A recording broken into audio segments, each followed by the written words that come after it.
와인을 마시면서 테이스팅하는 세 가지 단계였습니다. 첫 번째로 시각, 그리고 후각, 마지막으로 미각입니다. 와인 테이스팅의 첫 번째 단계로 시각입니다. 눈으로 보기인데요.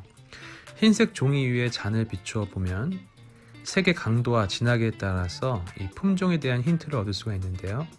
레드의 경우에는 색이 진해질수록 바디감과 탄닌이 강해집니다.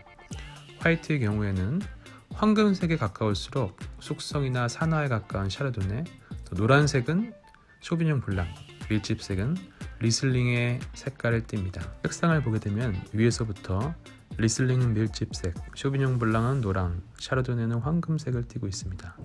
맨 하단에 레드와인의 경우에는 말백은 보라색, 루비색의 경우에는 연한 루비는 피노누아, 중간 루비는 템프라뇨, 진한 루비는 까베르네 쇼비뇽입니다. 석류색의 경우에는 연한 석류는 네비올로, 중간 석류는 BDM, 진한 석류는 아마로네에 해당이 되고요. 숙성된 네비올로의 경우에는 황갈색을 띠고 있습니다. 와인 테이스팅의 두 번째 단계로서 후각을 통한 테이스팅이 있습니다. 후각을 통한 테이스팅을 통해서 지역에 대한 힌트를 얻을 수가 있는데요. 예를 들어서 바닷가가 인접한 그런 때로와의 경우에는 미네랄 향이 많이 납니다. 그리고 신데르과 같이 일조량이 좁고 더운 지역에서는 열대 과일 향이 많이 납니다. 와인의 향은 총 3가지로 나뉘는데요. 1차 향은 포도 자체로부터 나옵니다. 검은 과실향, 열대 과일향, 꽃, 허브향 등이 있고요. 2차 향은 발효와 미생물로부터 나옵니다. 즉 흙향이 난다, 얼씨하다는 표현이 그것에 해당이 되고요. 3차 향은 숙성과 산화를 통해서 나옵니다. 예를 들어서 오크향이 난다든지 아니면 숙성된 산화향이 난다는 것이 그것에 해당이 됩니다. 마지막으로 미각을 위한 테이스팅인데요.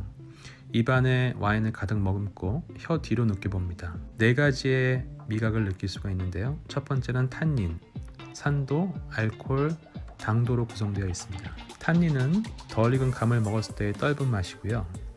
산도의 경우는 식초같이 신맛이 났을 경우입니다. 그리고 알코올, 당도, 모스카토처럼 살짝 다한 맛을 뜻합니다. 이 4가지 요소가 균형감이 있는 와인이어야지 좋은 와인을 뜻합니다. 예를 들어 탄닌은 강한데 산도가 약한 경우에는 텁텁하고 밋밋한 와인이 됩니다. 반면에 탄닌이 적당하고 또한 산도가 받쳐주면서 시간이 지날수록 향과 맛이 변하는 그런 균형감 있는 와인이 좋은 와인이라고 할 수가 있습니다. 마지막으로 와인 테이스팅 습관 들이는 방법에 대해서 알려드리겠습니다. 첫 번째로 와인을 마시고 시각, 후각, 미각, 단계별로 테이스팅을 합니다. 그런 후에 비비는 어플을 깔고 와인 라벨을 핸드폰 카메라로 찍으면 아래와 같은 와인 정보가 나옵니다. 이 사진처럼 다른 사람이 느끼는 이 와인에 대한 향기, 맛, 느낌을 참조해서 내가 맡은 향과 다른 사람의 평가를 비교하다 보면 자연스럽게 테이스팅 능력이 향상될 것입니다. 이상으로 3분 만에 끝나는 와인 이야기 더 모먼트였습니다. 여러분 안녕하세요, 테일러입니다. 오늘도 역시 와인을 2가지를 비교하는 테이스팅을 또 가져보도록 할 텐데, 지난번 비교 영상에서 그로프레레와 미셸 그로의 부르고뉴 루즈를 같이 비교를 했었잖아요. 아쉽게도 미셸 그로가 뭐 찬밥 신세보다 더 했던 것 같은데, 그냥 제가 좀 영상을 편집하면서 봐도 너무 관심을 안 주고 그나마 관심 주는 것도 약간 깔 때밖에 안 주더라고요. 제가 정말 좋아하는 와인 메이커인데 마음이 아프기도 해서 서력전이라고 해야 되나요? 미셸 그로의 자존심을 회복할 수 있는 시간을 한번 줘야 되겠다 해서 오늘도 준비를 했습니다. 자, 이미 오픈을 둘 다 해놨고 오늘은 미셸 그로의 화이트 와인과 레드 와인을 준비를 해봤어요. 그래서 오늘 마실 와인은 바로 미셸 그로에서 만드는 부르고뉴 오코트드니 모노폴인 생마르탱 블랑과 루즈를 준비했고요. 블랑 같은 경우는 빈티지가 2017 빈티지, 루즈는 2016 빈티지를 준비했습니다. 생마르탱을 마실 때마다 항상 블랑이 더 맛있었거든요. 혹시 모르잖아요. 블랑을 마실 때마다 뭔가 내가 기분이 더 좋았나? 블랑을 마실 때마다 뭔가 내가 좀 더 분위기가 좋았나? 뭐 이런 거일 수도 있기 때문에 오늘 확실히 이 자리에서 마셔보고 생마르탱은 블랑이 낫네, 루즈가 낫네 한번 판단을 해보고 싶어서 그랬고요. 근데 개인적으로 진짜 생마르탱 블랑이 진짜 맛있거든요. 근데 지금 이렇게 얘기하지 말고 테이스팅 한번 해보고 또 얘기를 해봐야 될 것 같습니다. 이 생마르탱 같은 경우는 오코트드니 지역에서 만드는 레지오날급 모노폴인데요. 모노폴에 대한 설명은 제가 따로 영상으로 다뤘기 때문에 참고를 해주시면 좋겠고요.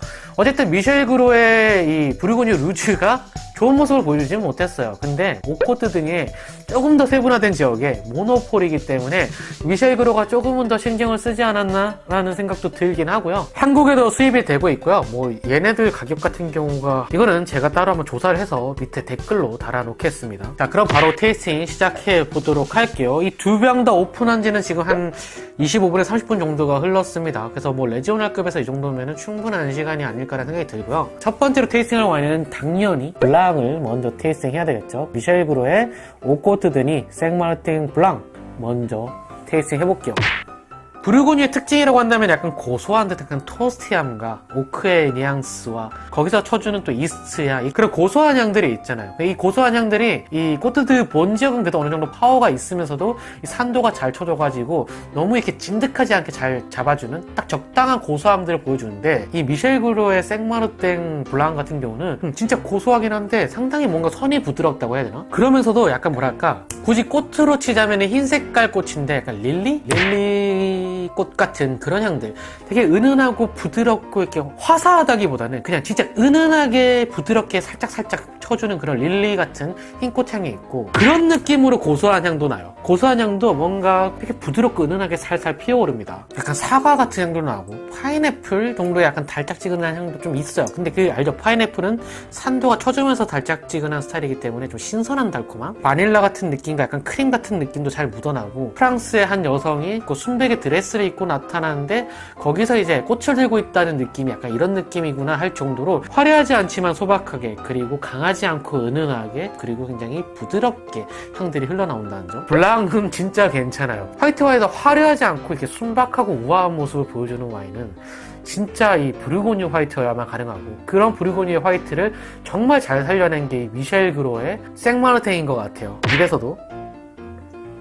입에 들어갔을 때는 조금 더 크리미한 느낌이 좀 더 강해요. 크림 같은 향과 바닐라 같은 향과 이런 향들이 살짝 덮어주는데 이 무게감이 생각보다 좀 있어요. 생각보다 좀 무게감 있게 푹 퍼지면서 입안을 덮어주고 역시 그 안에서도 여전히 흰꽃 같은 향과 약간의 파인애플 같은 뉘앙스, 사과 같은 뉘앙스 이런 향들이 흘러나오는데 확실히 크림 같은 질감, 크림 같은 향과 바닐라 같은 느낌들이 입에 진짜 은은하고 이렇게 쫙 꽤나 무게감 있게 깔리는 게 크림 파스타가 생각나는 게 아니고 크림 파스타에 넣어서 먹고 싶다는 느낌이 들 정도예요. 뭐 토스트한 느낌도 잘 나고 오크 향도 잘 나고 너트류의 향들도 잘 퍼지고 약간 비스켓 같은 풍미도 부드럽게 잘 나는 게 확실히 누가 봐도 잘 맞는 부르고뉴 샤르도네이긴 한데 턴이 훨씬 더 부드럽고 은은하고 소박해요. 그래서 이 와인은 블랑은 진짜 예술적으로 잘 만들었습니다. 한국에서 가격대를 또 보면 기겁할 수도 있겠지만은 여기서의 가격대를 본다면은 이 정도 블랑 없어요. 없었어요? 없어요. 없었어요? 아니 없어요. 아 있었는데 아니 없어요 그냥. 이게 미셸 그로다. 이럴 거면은 미셸 그로도 차라리 꼬트드본으로 내려가서 화이트 와인 만들어주면 안 되나? 그 다음 이제 레드 와인으로 넘어가 볼게요. 똑같이 오코트드니의 생마르탱 루즈 2016 빈티지를 준비했습니다. 향부터 그래 이 정도 향이 나줘야 돼요. 이거 진짜 얘네들이 생마르탱을 만들기 시작하면서 부르고뉴는 났나? 그냥 놓은 거야? 이 2014 빈티지부터 나오지 않았나요? 그래 이게 원래 미셸 그로의 느낌이란 말이죠. 이 묵직했던 미셸 그로의 부르고뉴 그리고 화사함이 넘쳐났던 그로프렐의 부르고뉴 딱 그 사이에 있어요. 어느 정도 향에서 무게감도 느껴지면서 가죽과 머스크 향과 이런 거 버섯 향들 그때 미셸 그로 잘 보였던 그런 향들도 나면서 싱그럽게 잘 익은 레드베리, 레드체리 향도 나와요. 물론 그로프렐처럼 엄청 화사하게 약간 퍼퓸처럼 난 건 아니지만 충분히 싱그럽고 야생에서 따오는 듯한 그런 좀 신선한 느낌의 레드 과일이 확실히 피어나요. 바이올렛 같은 꽃향기가 은은하게 나는데 이 생마르탱 자체를 약간 그런 플로럴적인 느낌이 은은하게 나오도록 퍼지게 그런 스타일로 만든 건지 모르겠지만 화이트에서 릴리 향이 났다면 여기서 약간 바이올렛이나 장미 같은 향들이 살짝 은은하게 나요.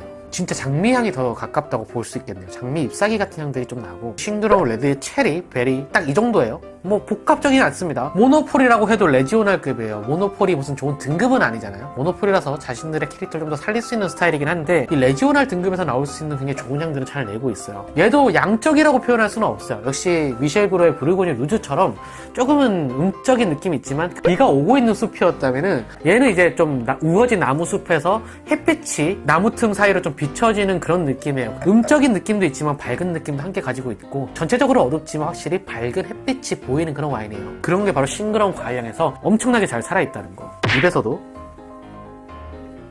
맛있네요. 진짜 입안에 넣자마자 첫 번째로 가죽향이나 머스크향이나 흙향, 이 미셸 그로의 특징인 그런 음적인 향들이 스멀스멀 피어오르는데, 이거 밸런스가 확실히 싱크럼도 있고 그런 머스크향과 이런 것들이 잘 어우러지다 보니까 진짜 맛있어요. 탄닌도 꽤나 있는 편인데 좀 촉촉하게 느껴지고, 또 끝에 남는 피니쉬는 약간 스위스 스파이스, 시나몬 같은 계열로 이런 스위스 스파이스가 은은하게 진짜 쫙 깔면서 남는데, 이거는 진짜 맛있네요. 원래 미셸 그로가 와인점 만드는 생산자예요. 이게 그때 너무 못했던 거고, 이 정도는 돼야지. 생마르텐과 일반 부르고뉴 루즈의 가장 크게 다른 점이 산도가 진짜 잘 살아있어요. 얘는 산도가 있긴 했지만 너무 음침하다 보니까, 너무 과일향이 좀 두툼하다 보니까 이걸 좀 쳐주려면 많은 산도가 필요하다 그랬잖아요. 근데 얘는 과일향도 얘보다는 좀 덜 두툼하고, 그리고 너무 또 음침한 편도 아니고, 그러면서 산도까지 살아있다 보니까 훨씬 더 마시기가 편하고 좋아요. 근데 개인적으로 솔직하게 말하자면 저는 그래도 얘를 선택하지 않을까 생각이 들어요. 이 퍼퓸적인 향, 엄청 밝기만 향들이 진짜 맛있게 잘 다가와서 너무 좋았거든요. 얘는 밸런스가 확실히 있긴 한데 이게 조금 더 저는 마음에 들긴 하네요. 이건 제 개인적인 입맛이니까. 그래도 확실히 잘 만든 와인이에요. 미셸 그로의 그런 모노폴답게 탁 임팩트 있게 만들었네요. 다시 한번 마셔봐도 얘는 확실히 밸런스적인 면에서는 부르고뉴 루즈와는 비교도 안 되게 좋아요. 훨씬 더 먹기 편하고 훨씬 더 마음에 들고 훨씬 더 퀄리티가 어나더 레벨이긴 합니다. 하지만 그래도 개인적으로는 그로프레레가 조금 더 나았다는 점이 아쉽긴 한데, 이거는 진짜 취향 차이에요. 이거는 개인 취향 차이일 수밖에 없는 게, 뭐 그로프레레보다 퀄리티가 낮다는 게 아니고 그냥 그 그로프레레 그 퍼퓸적으로 피어지는 엄청나게 화사했던 그 느낌이 너무 더 좋았다라는 그런 취향 차이고, 그에 비해서 퀄리티로 따진다면 진짜 밀릴 정도가 아니에요. 이 루즈를 빼고 다시 블랑으로 넘어가서 본다면은, 블랑은 박수를 쳐줄 수밖에 없어요. 일반적으로 잘 만들었던 부르고뉴 블랑이라기에는 산도가 조금 덜한 느낌이거든요. 근데 산도가 조금 덜한데도 크리미한 텍스처가 조금 과하다는 느낌이 안 들 정도로 상당히 좀 선이 곱고 부드럽게 맛있어요. 크리미한 텍스처 위로 약간 산도가 쳐줘야 되는데 그만큼 쳐주지는 않거든요. 그럼 달큰하고 물려야 되는데 물리진 않고 그냥 그 부드럽고 그냥 그 매력대로 약간 좀 덮어주는 그런 매력대로 또 맛있는 느낌을 잘 내는 게, 역시 생마르탱은 내가 이전에 생각했던 게 틀리지 않았어. 누가 생마르탱 레드와 화이트 둘 중에 하나만 사야 되는데 뭐 사야 되냐고 물어본다면 저는 무조건 블랑 사라고 합니다. 블랑이에요 여러분. 블랑 맛있습니다. 루즈도 맛있어요. 맛있는데 굳이 둘 중에 하나를 사야 된다면 저는 조금 더 블랑 쪽을 손을 들어주지 않을까라는 생각이 드네요. 오늘 이렇게 미셸 그로의 레지오날 등급의 모노폴인 생마르탱 블랑과 루즈를 한번 테이스팅 해봤고요. 확실히 루즈도 이 어나더 레벨입니다. 부르고뉴 그냥 루즈와는 밸런스가 훨씬 더 잘 잡혀있고, 과일향도 훨씬 더 좀 싱그럽게 퍼지면서도 그걸 또 맞춰줄 만큼의 머스크향과 장미향과 스위스 스파이스와 가죽적인 뉘앙스, 흙 같은 향들 잘 피어나는 부르고뉴를 담은 와인인 건 확실해요. 부르고뉴는 이런 스타일입니다. 부르고뉴 레지오날 잘 만든 거는 이런 와인입니다 라는 거를 확실하게 보여주는 그런 와인이었는데, 그렇기 때문에 상당히 좋은 와인으로 평가를 할 수 있을 것 같아요. 하지만 블랑이 진짜 넘사벽입니다. 블랑 진짜 맛있어요. 부르고뉴스럽지만은 꼬뜨드본의 그런 부르고뉴 블랑과는 또 다른 모습이다. 턴이 고운 모습을 가진 그런 블랑입니다. 블랑은 어딜 들고 가도 욕은 안 먹을 것 같은 그런 와인이에요. 진짜 피노누가 맛있는데, 진짜 맛있는데, 루즈가 매력이 없다는 말은 아니지만 이 블랑이 진짜 뭔가 특별한 매력이 있어요. 오늘은 여기까지였습니다. 오늘 영상이 좀 마음에 드셨다면 좋아요와 구독, 알림 설정까지 꼭 한번 부탁드리고요. 다음에는 또 다른 와인 리뷰와 컨텐츠로 여러분들을 찾아뵙겠습니다. 감사합니다. 여러분 안녕하세요, 테일러입니다. 오늘은 아마 와인을 공부하기 시작하시는 분들, 와인을 한번 취미로라도 마셔볼까 라고 시작하시는 분들이 가장 어렵게 느껴지는 부분 중에 하나일 거라고 저는 믿는 그 부분에 대해서 한번 다뤄보고자 합니다. 바로 이 와인의 향을 어떻게 표현을 해야 될지에 대한 내용입니다. 이 와인 같은 경우 여러분들이 구매해서 뒤에 테이스팅 노트만 보게 되더라도 뭐 블랙베리니, 블랙체리니, 감초니 평소에 접해보지도 못했던 단어들이 수두룩합니다. 거기다가 보니까 심지어 내가 블루베리 향을 안다, 뭐 딸기 향을 안다 하더라도 나는 아무리 와인의 향을 맡아봐도 그 안에서 딸기 향도 블루베리 향도 나지가 않아요. 왜 이렇게 와인의 향은 표현하기가 어려운 거고, 이 와인 향들을 잘 표현하기 위해서는 우리가 어떻게 해야 되는지에 대한 그런 것들을 한번 다뤄보는 내용이니까 혹시 궁금하신 분들은 끝까지 봐주시길 부탁드릴게요. 첫 번째로 우리가 와인에게서 나는 향들, 이 향들을 표현하기 어려운 이유는 한마디로 말해서 이 와인에서 진짜 블루베리 향, 블랙베리 향, 우리가 생각하는, 우리가 표현하는 그런 향들이 정확하게 똑같이 나지 않아서 그래요. 이 와인은 블랙베리나 블랙체리의 뉘앙스, 느낌을 보여주는 와인이지 실제로 블랙베리나 블랙체리 향이 똑같이 나지는 않는다는 뜻이 되겠죠.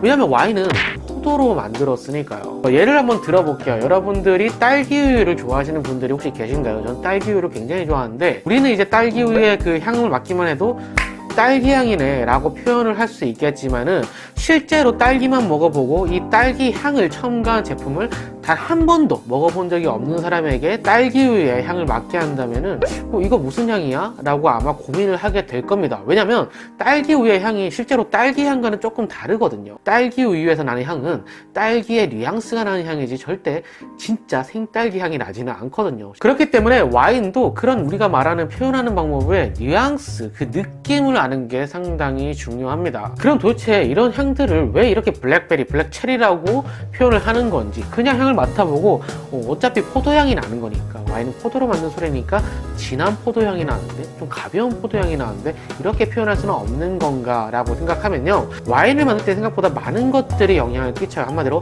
포도 품종, 날씨, 메이킹 기법 등에 따라서 이 향들이 내는 뉘앙스가 조금씩 달라지는데, 이 향들을 표현하기 위한 방법이 좀 있어야 돼요. 그때 우리만의 막 경험으로 말하면은 이게 좀 공감이 안 갈 수가 있죠. 예를 들어서 맡았는데, 나 그거 있잖아, 어릴 때 엄마가 그 블루베리랑 뭐 이상한 거랑 막 섞어가서 만든 잼 같은 거 알지?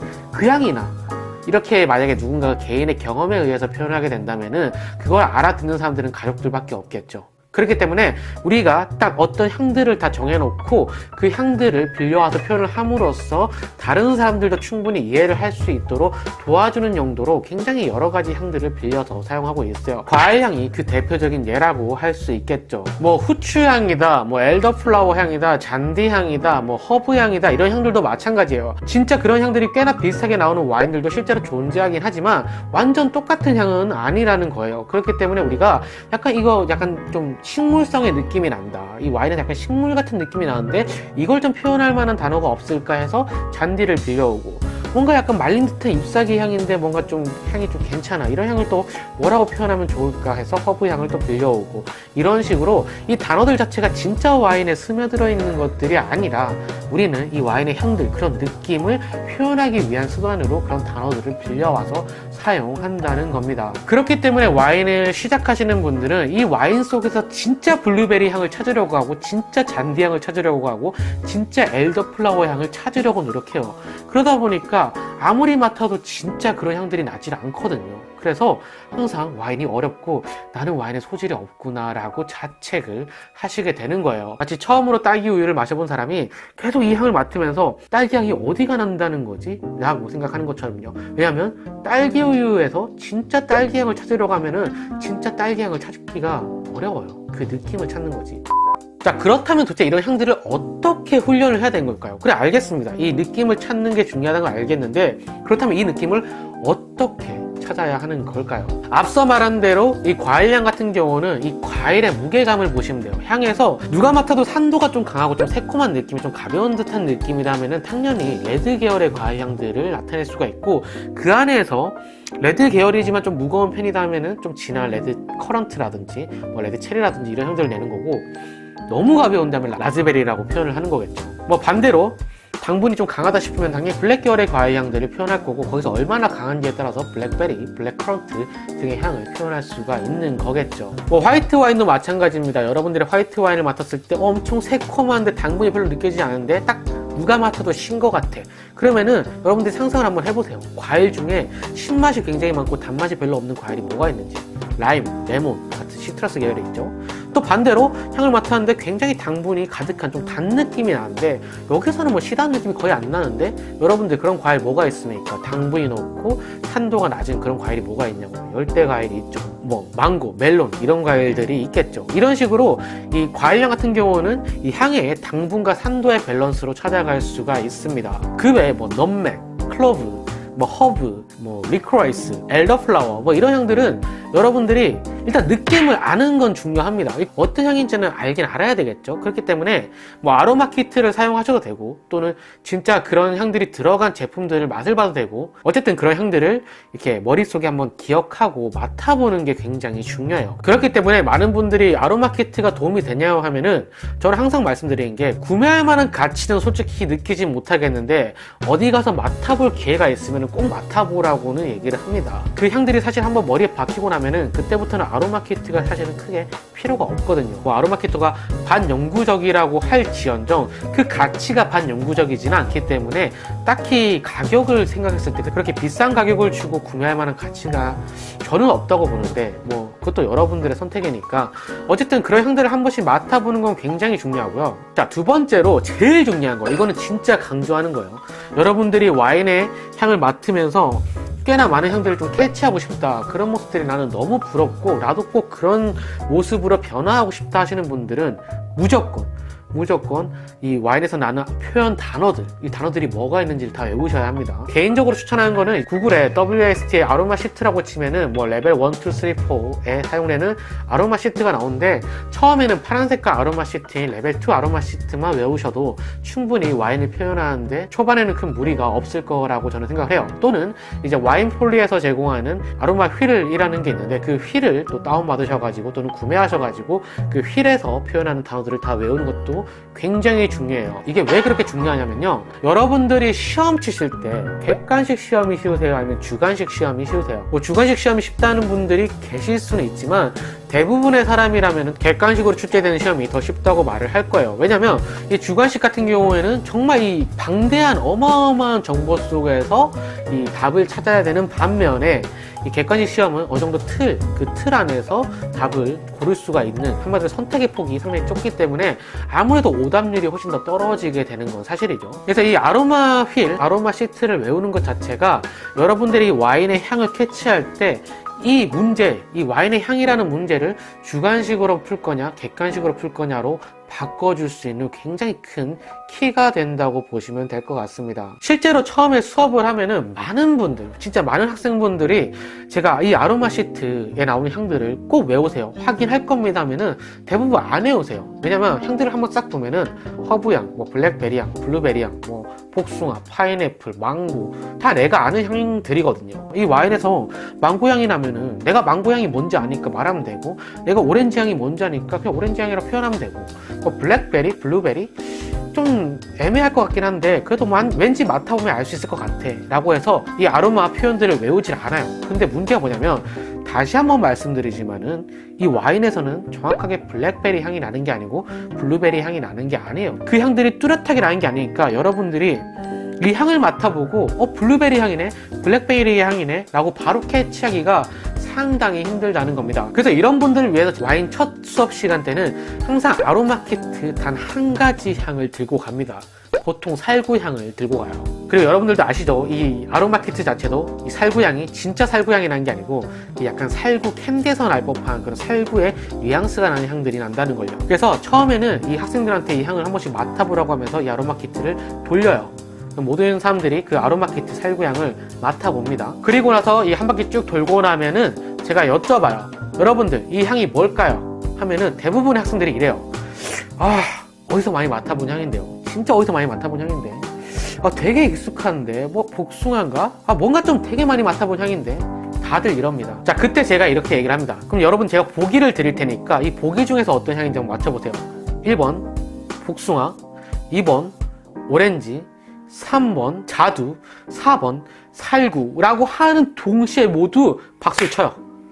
살구네, 살구향이네요. 이 수업이 무엇을 의미하시는지 여러분들 아시겠나요? 똑같이 정확하게 살구향이 나지 않는 아로마 키트를 사용해서 여러분들이 향을 맡았을 때는 이게 살구향이라는 걸 캐치하기가 힘들어요. 하지만 보기가 있으면, 어떤 향인지 보기가 있다면 여러분들이 이게 쉽게 살구향이구나 라고 느낄 수가 있다는 거예요. 한마디로 이 아로마 표현을 외우는 것 자체가 여러분들이 이 와인 향을 맡을 때 하나하나 그 향들을 대입하면서 이렇게 뉘앙스를 찾는데 상당히 큰 도움이 된다는 말입니다. 자, 예를 들어서 어떻게 진행하는지 한번 알려드릴게요. 아무것도 모르는 상태에서 와인을 맡게 되면은 뭔가 베리라고 표현을 해야 될 것 같긴 한데 나는 그냥 포도향인 것 같은데 라는 이런 느낌이 들어요. 하지만 아로마 표현, 아로마 시트를 다 외우고 간다면은 일단 향이 조금 당도가 좀 높단 말이지. 당도가 좀 높은 향이 나니까 왠지 베리류 중에서도 조금 당도가 높은 향들을 써야 될 것 같아. 그런 것들을 표현하는 단어가 뭐가 있었지?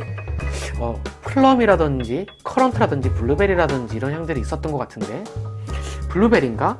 아니야. 블루베리라고 하기에는 뭔가 조금 더 진한 느낌이야. 그리고 훨씬 더 약간 더 무게감이 있는 느낌이야. 블랙 커런트인가? 확실하지 않지만 이 정도의 향이면은 뭐 블랙 커런트라고 표현해도 괜찮을 것 같은데 블랙 커런트 적을 수 있다는 거죠. 화이트 와인으로도 예를 한번 들어볼게요. 향을 맡았어요. 뭔가 좀 당도가 그렇게 높지는 않은 것 같은데 산도가 좀 있어. 이런 향들은 시트러스 쪽인 것 같은데 시트러스의 향이 뭐가 있지? 레몬인가? 레몬이라고 하기에는 조금 더 단향이 있는 것 같은데 그럼 그 자몽인가? 자몽이라고 하기에도 조금 더 당도가 있는 듯한 느낌인데 뭔가 좀 자몽도 좀 부족한 것 같은데 혹시 오렌지인가? 그래, 이 정도면은 오렌지 정도라고 표현해도 될 것 같은데 오렌지라고 적을 수가 있는 거예요. 뭔지 아시겠죠? 아예 모르고 다가가는 거랑 그런 향들을 어느 정도 추측해가지고 머릿속에 끄집어내서 하나하나 대조하면서 비교하는 것은 굉장히 큰 차이가 있어요. 왜냐면 이 와인은 그런 뉘앙스만 표현하기 때문에 그런 뉘앙스를 잡기 위해서는 뭔가 그 향을 딱 대조할 수 있을 만한 그런 어떤 객관식의 보기가 있어야 된다는 거예요. 과일향뿐만 아니고 다른 향들도 마찬가지예요. 뭔가 좀 뭐랄까 이런 식물성 향이 나는데 이런 식물성 향을 표현한 단어들이 뭐가 있지? 뭐 나무 줄기 향도 있고 뭐 잎사귀 향도 있고 뭐 잔디 향도 있는데 보자. 잎사귀라고 하기에는 뭔가 좀 코끝을 좀 더 좀 톡톡 쏴주는 향들이 있는 것 같은데 이런 향들이 또 뭐가 있을까? 맞다, 잔디라고 표현하는 향이 있으니까 이걸 잔디라고 한번 생각해볼까? 이렇게 맡아보니까 좀 잔디 같기도 한데 잔디 이렇게 하는 겁니다, 여러분. 이렇게 처음에 굉장히 좀 오래 걸릴 수 있어요. 여러분들이 와인 공부를 하러 가면은 첫 번째로 초중급에서는 이런 테이스팅 훈련을 하는 겁니다. 여러분들이 조금 더 그런 향들을 익숙해질 수 있도록 하나하나 대입해보는 연습을 하는 거죠. 그래서 처음에는 다 못 외우더라도 옆에 이 아로마 시트를 놔두고 테이스팅 하는 연습을 하는 거예요. 그래서 이런 것들이 조금씩 익숙해지다 보면은 마치 우리가 딸기 우유에서 딸기 향을 느끼는 것처럼 어느샌가 와인에서 자연스럽게 블랙 플럼, 블랙 체리, 뭐 리크라이스, 엘더플라워, 뭐 올리브 이런 향들을 우리도 모르게 자연스럽게 잘 느끼고 표현할 수 있게 된다는 거죠. 자, 여러분 마지막으로 다시 한번 정리를 해보자면요. 우리가 와인의 향을 캐치하기 어려운 이유, 우리가 막 블랙 플럼, 블랙 체리 이렇게 와인을 설명한 단어들이 실제로 이 와인이 좀 느껴지기 힘든 이유가 이 와인은 그런 향들을 100% 똑같이 표현하고 있지 않다는 점이에요.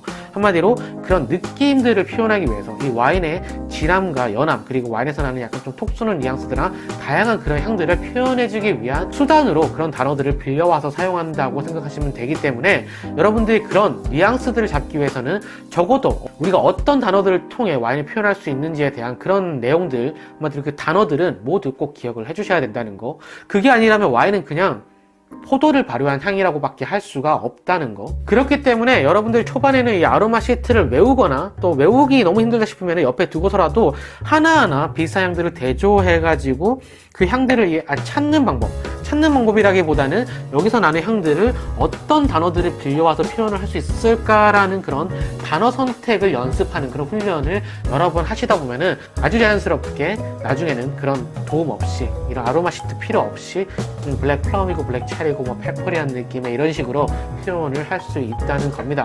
남들은 다 블루베리 향이 느껴지고 블랙 체리 향이 느껴진다는데 나는 도저히 그런 향들이 나지 않는데 남들은 뭐 여기서 리크라이스, 감초 이런 향들을 다 난다는데 나는 그런 향을 맡아본 적이 없는 걸 정상이에요. 여러분들이 이상한 게 아닙니다. 여러분들의 와인에 소질이 없는 게 아니에요. 다만 그 사람들이 이미 훈련이 먼저 되어 있었을 뿐입니다. 여러분들도 천천히 이런 식으로 와인의 향들을 표현하는 알맞은 단어들을 선택하는 그런 방법만, 그런 훈련만 꾸준히 하신다면은 굉장히 빠른 시간 내에 이 테이스팅 노트를 완벽하게 적으실 수가 있을 거예요. 오늘의 영상은 여기까지였고요. 오늘의 영상이 좀 도움이 되셨다면 구독과 좋아요, 댓글까지 꼭 한번 부탁드리겠습니다. 다음에는 또 다른 와인 정보와 리뷰 그리고 컨텐츠로 여러분들을 찾아뵙겠습니다. 감사합니다.